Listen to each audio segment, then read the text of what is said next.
May isang batang nagngangalang Kokoy na hindi magalang sa kanyang magulang. Hindi siya nagsasabi ng po at opo at bastos siya sa nakakatanda. Hindi siya marunong makisama sa kapwa niya tao maging sa mga hayop. Isang araw, nang magising siya, sumigaw siya ng malakas. Yaya! Nang lumapit ang yaya, sinabi niya, "Nasaan na ang pagkain ko? Lutuan mo na ako, bilis!" "Wala ka talagang kwenta, yaya!" Sa sinabing ito ni Kokoy, nagtampo ang yaya. Kinagabihan, dumating ang magulang ni Kokoy. Sinumbong ng yaya ang ginawa ng bata.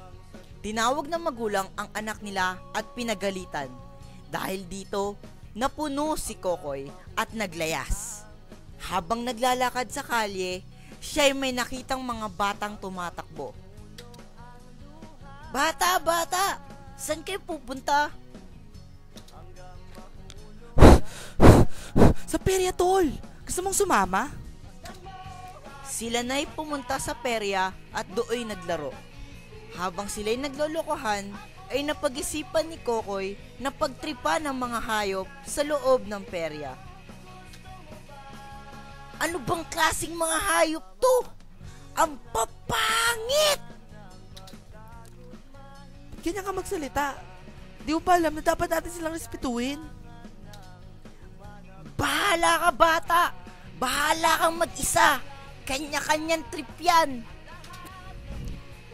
Iniwan ng bata si Kokoy at mag-isang nag-ikot-ikot si Kokoy. Sinimulan niya na ang kanyang masamang balak. Una niyang ginawa ay buhusan ng kumukulong tubig ang mga leyon.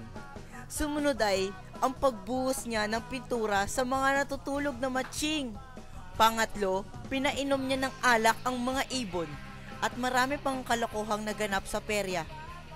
Habang siya'y tumatawa sa kanyang ginawa, may lumabas na isang matandang babaeng nakaitim at sinabing, "Mula sa oras na ito'y, ikaw ay magiging isang batang leyon." Ilang araw ang lumipas pagkatapos siyang gawing leyon at matapos niyang matanggap ang kanyang kapalaran, ay nakadaupang palad niya ang isang matching na nagngangalang Pepito.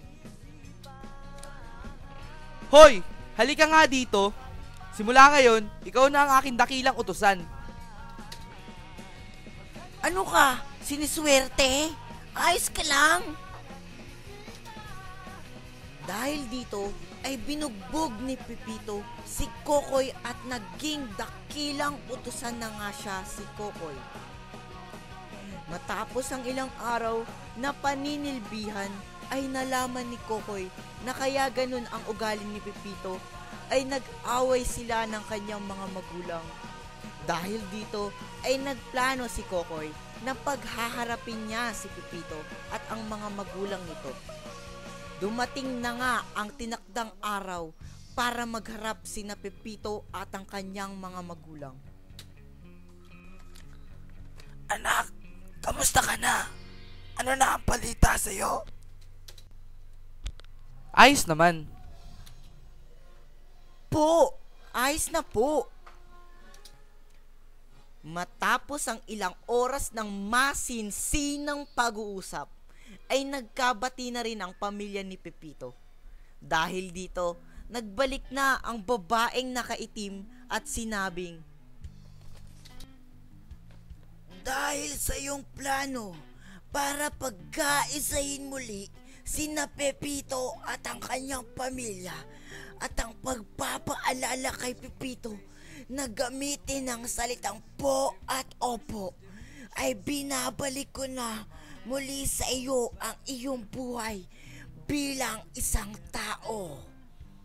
Umalis ka na at humingi ng tawad sa iyong mga magulang at sa iba pang nakatatandang iyong binastos." Ganap na ngang naging tao muli si Kokoy.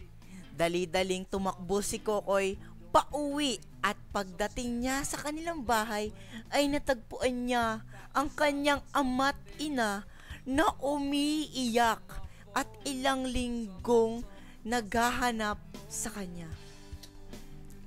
Anak, pasensya ka na sa mga sinabi namin, ha? Oo nga, anak. Pasensya ka na. Kaya ka lang namin pinagsasabihan ay para din naman siyon sa ikabubuti mo. Alam ko po yun. Sana po mapatawad niyo po ako sa mga nagawa ko. Simula sa araw na yon ay naging magalang at magbait na bata na si Kokoy. At dyan nagtatapos ang kwentong si Kokoy at ang mahiwagang perya. Maraming salamat po. Tayo'y mga Pinoy, tayo'y hindi kano. Huwag kang mahiya kung ang ilong mo ay